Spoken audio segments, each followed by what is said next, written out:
Pakiramdam mo ba ay malayo ka sa Diyos? Nanabig ka na bang marinig siyang magsalita? Marahil ito ay tulad ng Diyos na patuloy na gumagalaw ng milya-milya habang sinusubukan mong abutin siya.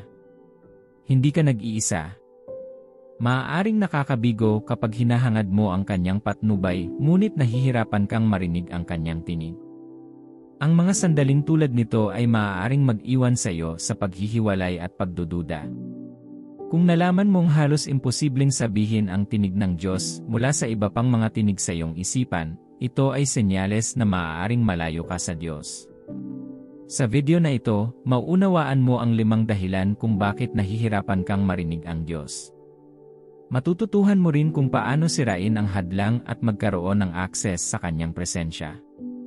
Bago tayo magpatuloy, mangyaring mag-subscribe sa channel na ito at i-click ang notification bell. Ang Diyos ay palaging nagsasalita sa kanyang mga tao. Sinabi ni Jesus, kung ano ang naririnig ko sa Ama, ginagawa ko.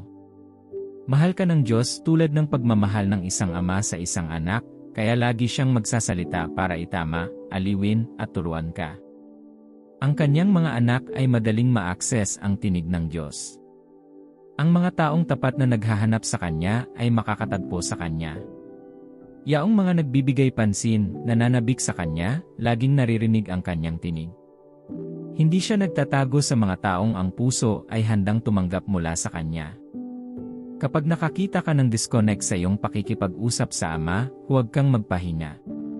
Kung minsan, karamihan sa mga Kristiyano ay hindi agad napapansin kapag nagkaroon ng lamat sa pagitan nila at ng Diyos. Nagsasagawa sila ng pang-araw-araw na gawain, tumatambay, at tumutugon sa iba pang mga pangangailangan ng hindi nakikinig sa Diyos. Kadalasan, ang gayong mga Kristiyano ay nauwi sa paggawa ng malalaking pagkakamali. Bago sila mahuli, huli na ang lahat. Hindi mo nais na maging ganoong uri ng mananampalataya, hindi ba? Ito ang dahilan kung bakit napapanahon ang mensaheng ito. Nais ng Diyos na ayusin mo ang iyong relasyon sa Kanya at buksan ang mga pinto sa mas malalaking pagpapala. Mangyaring ihanda ang iyong puso sa pagtanggap mula sa Diyos. Hayaang maging matulungin ang iyong mga mata sa Kanyang mga iniisip at makakatanggap ka ng pagpapalaya. Tignan natin ang 5 dahilan kung bakit nahihirapan kang makarinig mula sa Diyos. Numero 1, kasalanan. Ang kasalanan ang unang salik na nagpapalayo sa mga mananampalataya sa presensya ng Diyos. Ito ay humahadlang sa kanilang marinig ang Kanyang tinig. Hinahamak ng Diyos ang kasalanan at lumalayo sa kasamaan. Kapag nagkasala ka laban sa Diyos, hinaharangan mo ang tinig ng Diyos at ginagawang vulnerable ang iyong sarili sa kaaway. Si Jesus ay ang anak ng Diyos, ngunit sa krus, ang Ama ay tumalikod kay Jesus noong dinadala niya ang mga kasalanan ng sangkatauhan. Minahal niya si Jesus, ngunit hindi niya kayang panindigan ang kasalanan. Ang parehong bagay ay nangyayari sa tuwing labag sa kalooban ng Diyos. Inaalis nito ang atensyon at presensya ng Diyos sa iyong buhay. Ang pagnanakaw, pagdaraya, pagsusugal, at pagsitsismis ay hahadlang sa iyong mga tainga sa pakikinig sa Diyos. Mag-ingat, ang kalaban ay laging nasa labas na naghahangad na ilayo ang mga Kristiyano sa Diyos. Ang kanyang unang pag-atake ay sa pamamagitan ng pagtukso at pag-akit sa kanila sa kasalanan. Sinasabi sa Juan 10:10, ang magnanakaw ay dumarating lamang upang magnakaw at pumatay at pumuksa. Ako ay naparito upang sila'y magkaroon ng buhay at magkaroon nito ng lubos. Kapag ikaw ay walang laman sa presensya ng Diyos, ikaw ay nagiging isang madaling sanglaan sa dyablo. Magkakaroon siya ng daan upang iligaw at pagdudahan ka sa Diyos. Ang pagsuway sa Diyos ay isa sa pinakaginagamit na sandata ng dyablo laban sa mga mananampalataya. Kapag tumanggi kang sumunod sa kalooban ng Diyos, hindi mo siya maririnig. Susubukan ka ng dyablo na labagin ang mga utos ng Diyos sa pamamagitan ng pagdadala ng takot at pagdududa sa iyong puso. Ilalayo ka niya sa plano at layunin ng Diyos para sa iyong buhay. Kung makikinig ka sa Kanya, mawawala ang iyong lugar sa Diyos. Ang Diyos ay umaatras sa iyong buhay sa tuwing sinusundan mo ang boses ng kaaway. Si Abraham ay masunurin sa tinig ng Diyos, kaya patuloy siyang tumanggap ng mga tagubilin mula sa Diyos. Siya ay hindi kailanman nagkulang sa pag-access sa tinig at presensya ng Diyos. Maganda ang plano ng Diyos para sa iyo. Hinding-hindi ka niya ililigaw. Kung mayroong isang tagubilin na iyong tinanggihan, hindi mo na kailangang magtaka kung bakit hindi mo marinig ang kanyang tinig. Alam niya na kung sasabihin niya sa iyo na gumawa ng ibang bagay, hindi mo siya susundin at iwan kanyang mag-isa. Kapag palagi kang sumusuway sa Diyos, sa lalong madaling panahon ang iyong budhi ay nagiging patay sa kanyang mga tagubilin, at ikaw ay nagiging mangmang sa mga pahiwatig ng banal na espiritu. Ang pagsasagawa ng makasalanang pag-ugali ay nagpapatigas sa iyong puso, na nagpapababa sa iyong pagtanggap sa malumanay na mga bulong ng Diyos. Ang kasalanan ay maaari ring humantong sa isang pakiramdam ng pagkakasala at kahihiyan, na nagiging sanhi ng iyong pakiramdam na hindi karapat-dapat na lumapit sa Diyos. Maaari itong humantong sa pagkahiwalay sa Diyos, na puputol sa iyong marinig ang kanyang tinig. Kapag nahihirapan ka sa pagkakasala at kahihiyan, maaari mong maramdaman na ang Diyos ay malayo o hindi malapitan. Iisipin mong ang iyong mga kasalanan ang dahilan ng kanyang distansya. Ang kasalanan ay nagsusulong ng pagkamakasarili, at sa tuwing iniisip mo ang iyong mga interes, nami-miss mo ang tinig ng Diyos. Kapag sinabi niya sa iyo na kumilos ng may pagmamahal, magpatawad, magbigay, o tumulong sa isang tao, maaaring mahirapan kang tanggapin ang kanyang mga tagubilin dahil nakatuon ka sa iyong mga hangarin. Kapag kinain ka ng makasalanang pag-iisip at pag-ugali, maaari kang maging hindi masyadong maasikaso sa banayad na mga bulong ng Diyos, na ginagawang mas mahirap marinig ang kanyang tinig. Kapag inuna mo ang iyong mga plano kaysa sa kalooban ng Diyos, maaaring mas lalo kang nalalayo sa Kanya. Hindi mo makikilala ang Kanyang tinig sa ganitong paraan. Pangalawa, pagkabalisa at pag-aalala. Bakit mo binabalutan ang iyong isip ng pag-aalala, pagdududa, at pagkabalisa? Ito ay isang senyales na wala kang pananampalataya sa Diyos, at hinahayaan kang madaig ka ng iyong mga sitwasyon at hamon. Sinasabi ng Santiago 1:6-8, ngunit kapag humingi ka, dapat kang manampalataya at huwag mag-alinlangan, sapagkat ang nag-aalinlangan ay parang alon sa dagat, hinihipan at itinutulak ng hangin. Ang taong iyon ay hindi dapat umasa na tatanggap ng anuman mula sa Panginoon. Ang taong iyon ay may dalawang isip at hindi matatag sa lahat ng kanilang ginagawa. Ang pag-aalala ay nagbubukas ng pinto sa pagdududa at pagkabalisa, nanginginig ang iyong pagtitiwala sa Diyos. Lumilikha ito ng mental at emosyonal na pagkahiwalay sa salita ng Diyos. Kapag nakatutok ka sa iyong mga hamon, mas nagiging mahirap na marinig ang Diyos, kahit nagsasalita siya, nababalot ng takot ang iyong isipan. Ang pagdududa ay nanalo sa tinig ng Diyos. Ang pagkabalisa ay isang panlilinlang na ginagamit ng kaaway laban sa mga mananampalataya. Sinusubukan niyang maghasik ng mga binhi ng pagdududa sa iyong puso laban sa Diyos. Alam niya kung gaano kahalaga ang tinig ng Diyos para sa iyo at ginagawa niya ang lahat ng kanyang makakaya upang matakpan ang iyong pakikipag-usap sa Diyos. Alam mo bang hindi makakalakad ang Diyos kasama ng mga nagdududa sa Kanya? Tiniyak ng Diyos na nagtatag siya ng pagtitiwala nang nais niyang ipadala si Moises bilang tagapagligtas sa mga Israelita. Alam niya na ang pagkabalisa, takot, at pag-aalinlangan ay palaging hahadlang. Kaibigan, ang pagiging mahinahon at paghahanap ng kapayapaan sa Diyos ay isang gawa ng pananampalataya. Inilalapit ka nito sa presensya ng Diyos, kung saan maririnig mo ang Kanyang tinig. Sinasabi nito sa Diyos na naniniwala ka sa proseso at nagtitiwala sa Kanyang plano para sa iyong buhay. Ang kapayapaan sa panahon ng kaguluhan ay nagpapakita na isinuko mo ang lahat sa pamumuno ng Diyos. Kinikilala mo na ang iyong pag-aalala at pagkabalisa ay hindi malulutas ang iyong mga problema at na siya lamang ang may solusyon na kailangan mo. Kapag ginawa mo ito, nananaig ang presensya ng Diyos sa iyong buhay. Ang Kanyang boses ay nagiging mas malinaw. Makakahanap ka ng landas, pagtuturo, o pagkakataon mula sa iyong mga hamon. Gayunpaman, kapag kinain ka ng mga pagkabalisa at alalahanin, mahirap patahimikin ang iyong isip at makinig sa banayad na tinig ng Diyos. Habang nahihirapan ka sa pag-aalala at labis na pag-isip, nagiging mas nakatuon ka sa iyong mga pagsisikap na kontrolin at pamahalaan ang iyong mga kalagayan. Nagiging self-reliant ka sa halip na magtiwala sa Diyos at hanapin ang kanyang patnubay. Ang pakiramdam ng pagsasarili na ito ang dahilan mo para hindi mo marinig ang Diyos. Ang pagkabalisa at pag-aalala ay hindi lamang naglalayo sa iyo sa Diyos, pinapahina nito ang iyong espiritu. Kapag patuloy kang nakikipagbuno sa mga nababalisa na kaisipan at emosyon, maaari kang maubos at mapagod. Nahihirapan kang mapanatili ang isang patuloy na buhay panalangin, magbasa ng Biblia, at makisali sa iba pang espiritual na disiplina na makakatulong sa iyong marinig ang tinig ng Diyos. Kapag nahihirapan tayo sa pagkabalisa at pag-aalala, maaari nating simulang makita ang Diyos bilang malayo, walang kinalaman, o walang pakialam. Ang baluktot na pananaw na ito sa Diyos ay maaaring maging mas mahirap na magtiwala sa Kanya at marinig ang Kanyang tinig. Habang nagpupumilit tayong marinig ang tinig ng Diyos, maaaring kailanganin nating ipaalala sa ating sarili ang Kanyang kabutihan, pagmamahal, at katapatan, at sikaping linangin ang mas malalim na pagtitiwala sa Kanya. Pangatlo, pakiramdam ng pagkondena.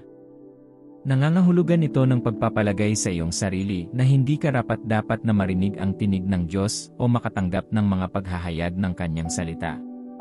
Ang pakiramdam na hinahatulan ay maaaring maging isang malaking balakid sa pakikinig sa tinig ng Diyos. Kapag naramdaman mong hinahatulan ka, madalas kang naniniwala na ang Diyos ay nabigo o nagagalit sa iyo. Ito ay maaaring humantong sa mga damdamin ng kahihiyan, pagkakasala, at hindi pagiging karapat-dapat, na nagpapahirap na lumapit sa Diyos o marinig ang Kanyang tinig. Habang nagpupumilit kami sa mga damdamin ng pagkondena, maaari kang magsimulang mag-alinlangan sa pagmamahal at pagtanggap sa iyo ng Diyos. Maaari mong isipin na ang Diyos ay nalulugod lamang sa iyo kapag ikaw ay perpekto at na Siya ay nabigo o nagagalit kapag ikaw ay nagkakamali. Ang ganitong uri ng pag-iisip ay maaaring humantong sa isang lihis na pagtingin sa karakter ng Diyos at hadlangan ang iyong puso sa pagtanggap mula sa Kanya.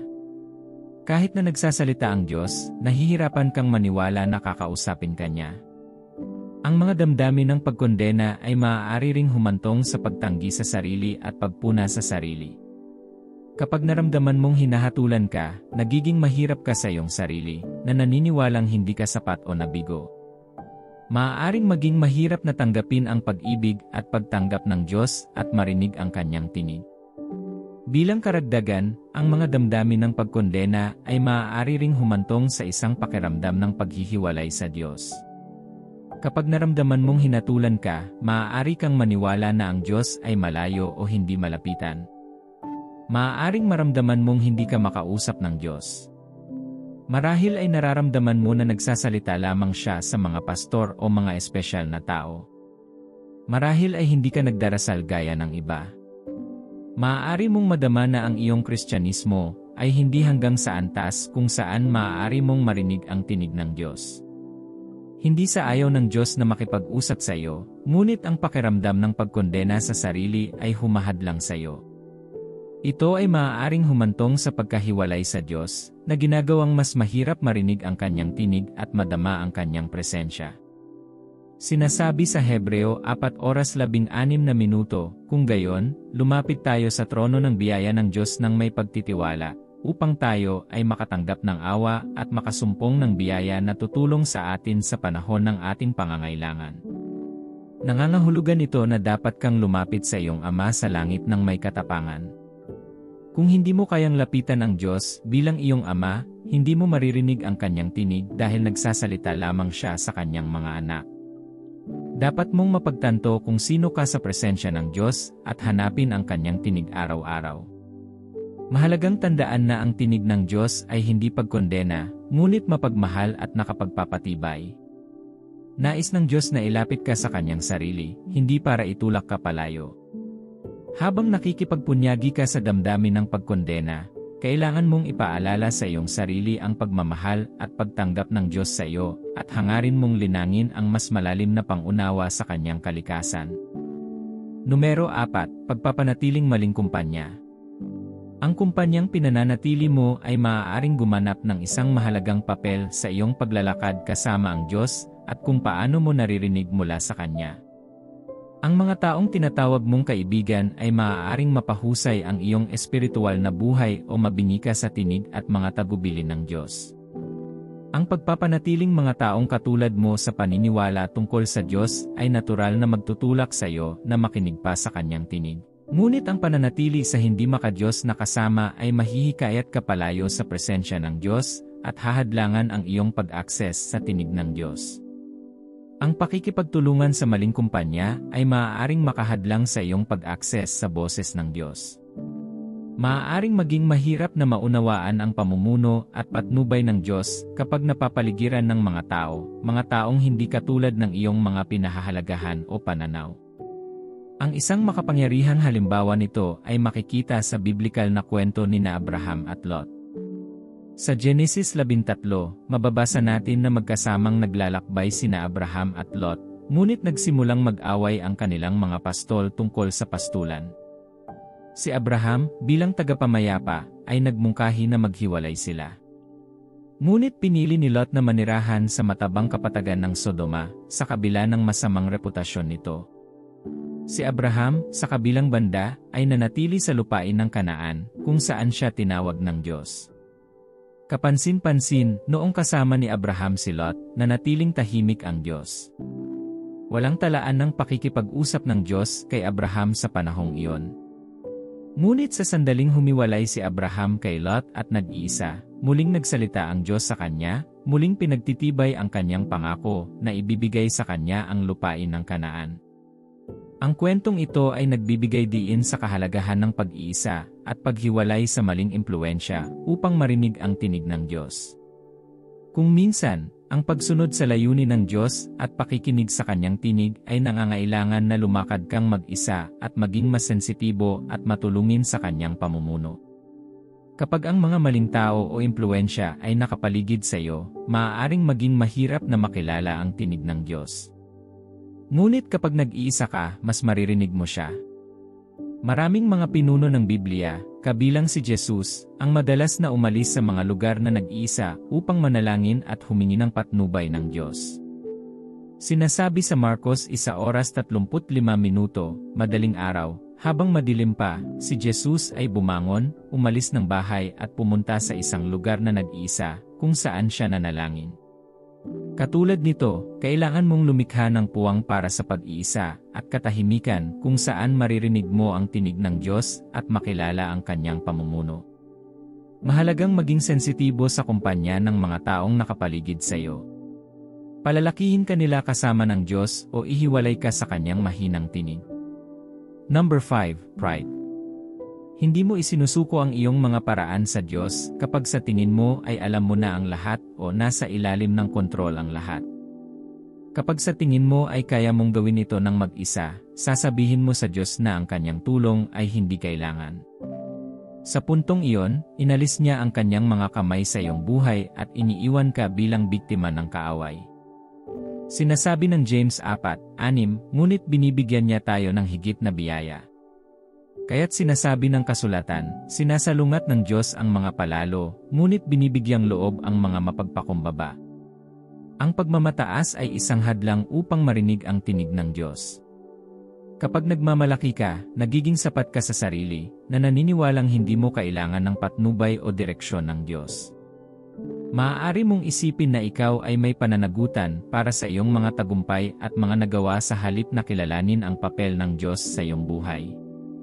Ang isang makapangyarihang halimbawa ng mga panganib ng pagmamataas ay ang kwento ni Nabucodonosor, ang hari ng Babylon. Sa Daniel 4, si Nabucodonosor ay nagkaroon ng panaginip na hinulaan ang kanyang pagbagsak, ngunit tumanggi siyang makinig sa babala ng Diyos.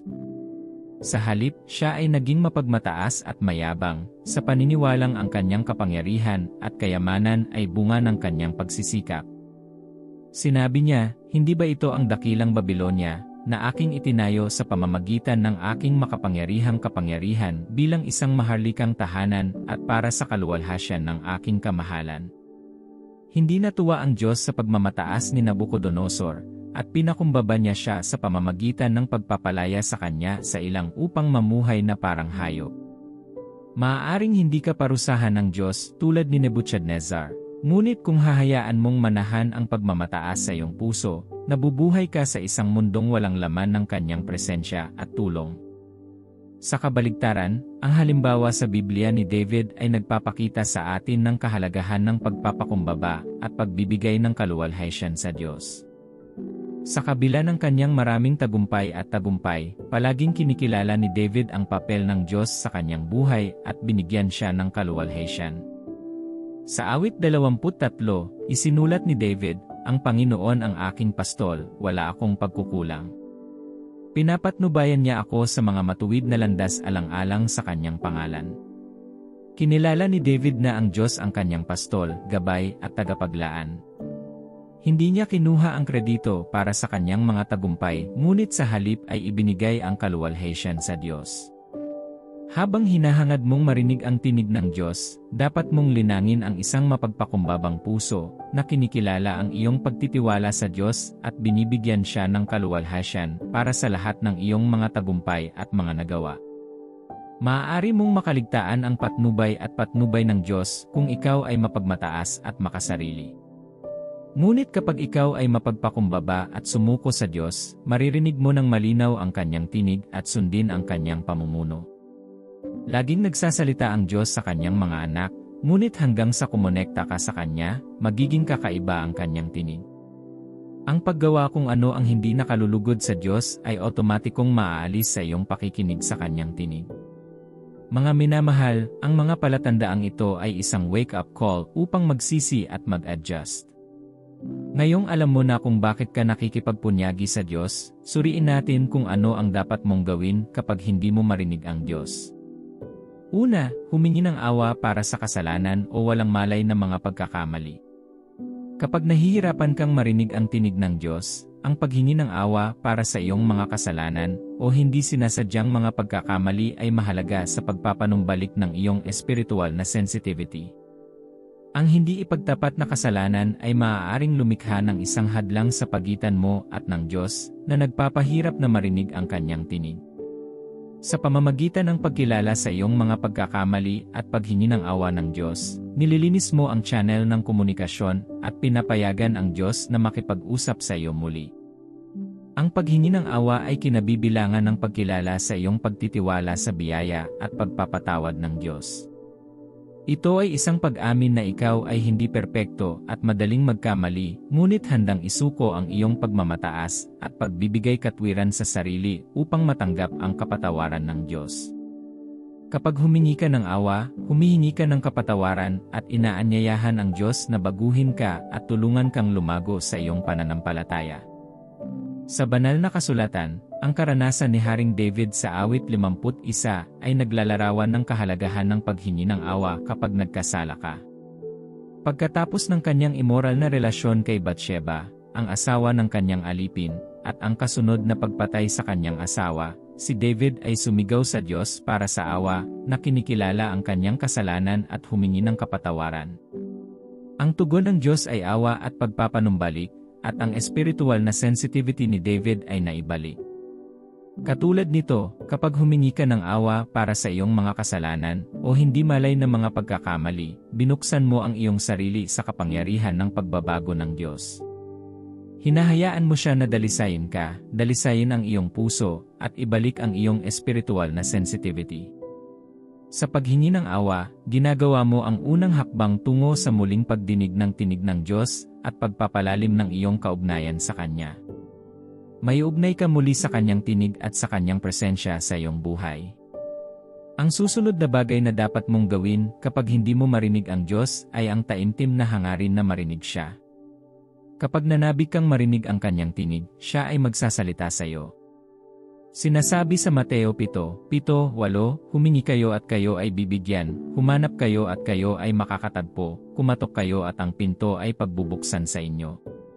Kapag hinahangad mong marinig ang tinig ng Diyos nang may bukas na puso at ang iyong mga tainga ay nakakiling sa Kanyang salita, siya ay magsasalita sa iyo. Ang tunay na pagnanais na marinig ang Diyos ay mahalaga sa pagpapanumbalik ng iyong espiritual na sensitivity kapag nahihirapan kang marinig ang Kanyang tinig. Ang pagnanais na ito ay nag-udyok sa iyo patungo sa isang mas malalim na koneksyon sa Diyos at isang higit na kamalayan sa Kanyang presensya sa iyong buhay. Kapag nilinang mo ang pagnanais na marinig ang Diyos, esensyal na lumilikha ka ng vacuum na siya lamang ang makakapuno. Ang pananabik na ito sa tinig ng Diyos ay lumilikha ng pakiramdam ng pag-asa at pag-asa na nagiging dahilan upang maging mas maasikaso at tumanggap ka sa Kanyang mga bulong. Habang hinahangad mong marinig ang Diyos, kinikilala mo rin ang iyong pagtitiwala sa Kanya at ang iyong pangangailangan para sa Kanyang patnubay at direksyon. Sa Biblia, ipinahayag ni David ang kanyang pagnanais na marinig ang tinig ng Diyos nang sabihin niya, "Ang aking kaluluwa ay nauuhaw sa Diyos, ang Diyos na buhay. Kailan ako makakapunta at makakatagpo ng Diyos?" Ang pagnanais ni David na marinig ang Diyos ay hindi lamang isang kaswal na hiling kundi isang malalim na pananabik na nagtulak sa kanya na hanapin ang Diyos ng buong puso. Katulad nito, kapag nais mong marinig ang Diyos, ikaw ay nagsimula sa isang paglalakbay ng espiritual na pagtuklas at paglago. Binubuksan mo ang iyong sarili sa kapangyarihan ng pagbabago ng Diyos, na nagpapahintulot sa Kanya na dalisayin ang iyong puso at isipan at ibalik ang iyong espiritual na sensitivity. Sa pagnanais na marinig ang Diyos, gagawin mo ang unang hakbang patungo sa isang mas malalim, mas matalik na relasyon sa Kanya, at isang buhay na may higit na layunin at kahulugan. Higit pa rito, ang susunod na bagay na dapat mong gawin kapag hindi mo marinig ang Diyos ay tumawag sa Kanya sa panalangin. Kapag nahihirapan kang marinig ang tinig ng Diyos, ang pagtawag sa Kanya sa panalangin ay isang mahalagang hakbang tungo sa pagpapanumbalik ng iyong espiritual na koneksyon. Ang panalangin ay isang makapangyarihang paraan ng pakikipag-usap sa Diyos, at kadalasan sa pamamagitan ng panalangin ay malalampasan mo ang mga hadlang na humahadlang sa iyong kakayahang marinig ang Kanyang tinig. Sa panalangin, ikaw ay nagsasalita ng mga salita at nakikibahagi sa iyong puso at isipan sa presensya ng Diyos. Kinikilala mo ang iyong pag-asa sa Kanya, ang iyong pangangailangan para sa Kanyang patnubay, at ang iyong pagnanais na marinig ang Kanyang tinig. Habang nagdarasal ka, lumilikha ka ng puwang para kausapin ka ng Diyos, gabayan ka, at patnubayan ka. Sinasabi ng banal na kasulatan sa Jeremias 33:3, "Tumawag ka sa akin at sasagutin kita, at sasabihin sa iyo ang mga dakila at hindi masaliksik na bagay na hindi mo nalalaman." Binibigyang diin ng talatang ito ang kahalagahan ng panalangin sa pakikinig sa tinig ng Diyos. Kapag tumawag ka sa Diyos, hindi ka lang humihiling kundi pumapasok sa pakikipag-usap sa Kanya. Inaanyayahan mo siya na kausapin ka, ibahagi ang Kanyang mga iniisip at plano, at gabayan ka sa iyong paglalakbay. Sa panalangin, maaari mong ipahayag ang iyong mga pagkabigo, pagdududa, at takot. Maaari mong ibuhos ang iyong puso sa Diyos, ibahagi ang iyong pinakamalalim na alalahanin at malalim na pananabik. At habang nagdarasal ka, maaari kang magtiwala na ang Diyos ay nakikinig, na Siya ay nagsasalita sa iyo, at na Siya ay gumagabay sa iyo kahit na hindi mo marinig ang Kanyang tinig. Bilang karagdagan, ang pamumuhay ng kabanalan at pagpapakumbaba ay mahalaga sa pagpapanatili ng isang malakas na espiritual na koneksyon sa Diyos, lalo na kapag nahihirapan kang marinig ang Kanyang tinig. Kasama sa kabanalan ang paglinang ng isang dalisay, matuwid na puso at pagiging dedikado sa paglilingkod sa Diyos. Hinihiling nito na ihiwalay mo ang iyong sarili mula sa masasamang impluensya ng mundo at italaga ang iyong sarili sa mga layunin ng Diyos. Si Abraham ay isang matuwid na tao na namuhay ng mapagpakumbaba sa Diyos. Itinala ng Biblia kung paano nakipag-usap sa kanya ang Diyos sa ilang pagkakataon. Ang tinig ng Diyos ay malinaw at naririnig sa Kanya bilang resulta ng Kanyang pagpapakumbaba at pagsunod. Kapag nagpakumbaba ka sa harapan ng Diyos, sumusuko ka sa Kanyang kalooban at sumuko sa Kanyang mga utos. Kakausapin at gagabayan ka niya tulad ng ginawa niya kay Abraham. Ang pamumuhay sa kabanalan, mas makikilala mo ang tinig ng Diyos at tumugon sa Kanyang pamumuno. Pinatalas ng kabanalan ang ating espiritual na mga pandama, na nagbibigay daan sa atin na mas malinaw na maunawaan ang presensya at patnubay ng Diyos. Ito rin ay nagbibigay daan sa atin na lumakad sa pagsunod sa mga utos ng Diyos, na mahalaga para mapanatili ang isang malakas na espiritual na koneksyon sa Kanya. Ang pagpapakumbaba ay isa ring kritikal na bahagi ng pakikinig sa tinig ng Diyos. Kapag ikaw ay mapagpakumbaba, kinikilala mo ang iyong mga limitasyon at pag-asa sa Diyos. Handa kang makinig, matuto, at itama. Ang kababaang loob ay lumilikha ng pusong tumanggap, bukas sa patnubay at tagubilin ng Diyos. Sa Biblia, isinulat ng propetang si Isaias, ang Panginoon ay malapit sa mga bagbag na puso at inililigtas ang mga durog na espiritu. Itinatampok ng talatang ito ang kahalagahan ng pagpapakumbaba sa pakikinig sa tinig ng Diyos. Kapag ikaw ay sira at mapagpakumbaba, mas malamang na maririnig mo ang banayad na bulong ng Diyos at tumugon sa Kanyang pamumuno. Ang pamumuhay ng kabanalan at kababaang loob ay lumilikha ng kapaligirang nakakatulong upang marinig ang tinig ng Diyos.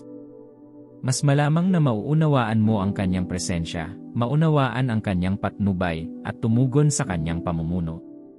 Habang nililinang mo ang mga katangiang ito, makikita mo na ang iyong espiritual na koneksyon sa Diyos ay lumalalim at mas maririnig mo ang Kanyang tinig kahit nasa gitna ng mga mapanghamong sitwasyon. Bilang karagdagan, ang susunod na bagay na dapat mong gawin kapag hindi mo marinig ang Diyos ay maghanap ng pag-iisa. Ang tinig ng Diyos ay dumarating sa anyo ng banayad na bulong. Ang iyong pag-iisa ay kinakailangan upang makilala ang Kanyang tinig. Sinasabi sa atin ng Biblia na nagsimulang makipag-usap muli ang Diyos kay Abraham nang humiwalay siya kay Lot. Ang paghahanap ng pag-iisa ay isang mahalagang kasanayan kapag nahihirapang marinig ang tinig ng Diyos. Sa mundong puno ng patuloy na ingay at pagkagambala, madaling mawala ng pakiramdam sa malumanay na bulong ng Diyos. Ang pag-iisa ay nagbibigay ng isang kailangan na kanlungan mula sa kabuluhan, na nagbibigay daan sa iyo na patahimikin ang iyong isip, kalmado ang iyong mga damdamin, at tumuon sa dalas ng Diyos. Sa pamamagitan ng pag-alis mula sa mundo at paghahanap ng pag-iisa, maaari mong patahimikin ang siksikan ng mga panlabas na boses at makinig sa mahinahon at maliit na boses sa loob. Sa pag-iisa, maaari mong harapin ang iyong mga iniisip, emosyon, at mga motibasyon at magsimulang makilala ang tinig ng Diyos sa gitna ng panloob na ingay. Nagbibigay daan ito sa iyo na matukoy ang mga bahagi ng iyong buhay na maaaring makahadlang sa iyong kakayahang marinig ang Diyos, tulad ng kasalanan, takot, o pagkabalisa. Ang pag-iisa ay nagpapahintulot din sa atin na muling magkarga at muling ituon ang ating mga espiritual na enerhiya. Kung paanong ang iyong pisikal na katawan ay nangangailangan ng pahinga upang makabangon mula sa pagkapagod, ang iyong espiritual na sarili ay nangangailangan ng pag-iisa upang pasiglahin at muling pasiglahin ang iyong koneksyon sa Diyos. Sa pag-iisa, maaari mong tuklasin muli ang iyong kahulugan ng layunin, i-renew ang iyong pangako sa iyong pananampalataya, at muling pasiglahin ang iyong hilig na marinig ang tinig ng Diyos. Ang biblikal na salaysay ng buhay ni Jesus ay nakatala kasama ng mga halimbawa ng Kanyang paghahanap ng pag-iisa upang kumonekta sa Diyos. Madalas siyang umalis sa ilang mga lugar upang manalangin, na hinahanap ang patnubay, karunungan, at lakas ng Kanyang Ama. Sa pamamagitan ng pagsunod sa halimbawa ni Jesus at paghahanap ng pag-iisa, maaari kang lumikha ng puwang para sa Diyos na makipag-usap sa iyo, gabayan ka, aliwin ka, at bigyan ka ng kapangyarihan upang matupad ang iyong layunin. Kaya't gawin ang mga hakbang na ito nang may bukas na puso, at mas malinaw mong makukuha ang tinig ng Diyos. Manalangin tayo. Ama sa langit, salamat sa salita na dumating sa akin ngayon. Salamat sa liwanag ng iyong salita, na nagpahayag sa akin ng mga dahilan kung bakit nahihirapan akong pakinggan ka. Maawain Diyos, salamat sa araw-araw na pagmamahal mo sa akin. Salamat din sa paglalahad kung ano ang dapat kong gawin kapag nakita ko ang mga palatandaang ito. Ang pagmamahal mo sa akin ay walang kondisyon. Pinagpapala ko ang iyong pangalan, Panginoon. Panginoon, hinahangad ko ang iyong awa sa anumang paraan na maaaring ako ay nagkamali o lumabag sa iyong kalooban. Linisin mo ako sa anumang hindi nagdudulot ng kaluwalhasyan sa iyong pangalan o nakahahadlang sa aking marinig ang iyong tinig. Gawin mo akong matuwid at bigyan mo ako ng biyayang patuloy na manatili sa kaligtasan upang marinig mula sa iyo. Ama, bautismuhan mo ako ng biyayang marinig mula sa iyo. Ikiling mo ang aking mga tainga sa iyong salita, at hayaang matuto ang aking puso na maging maamo sa iyong mga tagubilin. Gawin mo akong karapat-dapat sa iyong salita. Kausapin at idirekta ako. Makalangit na Panginoon, habang hinahanap ko ang iyong mukha sa panalangin, ihayag mo ang iyong sarili sa akin at gabayan mo ako. Sinabi mo sa iyong salita na tatawag ako sa iyo at ikaw ay sasagot. Panginoon, habang isinusuko ko ang lahat sa iyo sa altar ng panalangin, kausapin mo ako at bigyan mo ako ng mga sagot sa aking mga panalangin. Maawaing Ama, bigyan mo ako ng biyayang mamuhay sa kabanalan at kababaang loob. Ilayo mo ako sa bawat anyo ng kasalanan. Ano man ang maaaring mag-alis ng presensya ng banal na espiritu sa aking buhay, ilayo mo ako rito, Panginoon. Bautismuhan mo ako ng biyaya na maging maamo sa iyong mga tagubilin. Ang pagsunod sa iyong salita ang maging kompas ng aking buhay. Panginoon, natutunan ko sa iyong salita na ang iyong tinig ay dumarating bilang banayad na bulong at ikaw ay nagsasalita sa isang lugar ng katahimikan at kapayapaan. Ama, ihiwalay mo ako sa sinuman o anuman ang maaaring makahadlang sa aking pandinig kapag nagsasalita ka. Tulad ng paghihiwalay mo kay Lot kay Abraham para kausapin siya, idiskonekta mo ako sa anumang bagay na humahadlang sa akin na makilala ang iyong boses. Ama, bautismuhan mo ako ng biyaya upang hanapin ang iyong pamumuno at patnubay sa pamamagitan ng iyong salita. Sa aking pagninilay at pag-aaral ng iyong salita, ihayag ang mga nakatagong misteryo sa mga banal na kasulatan at kausapin ako. Iayos mo ang aking mga hakbang sa iyong salita, at hayaang ang iyong salita ang maging lampara na nagniningning sa aking landas, sa pangalan ni Jesus, Amen. Salamat sa panonood. Kung ito ay tumutugon sa iyo, bigyan ito ng isang thumbs up, ibahagi ito sa iba, at mag-subscribe sa aming channel upang ma-enjoy ang higit pang mga video tulad ng isang ito. Pagpalain ka ng Diyos.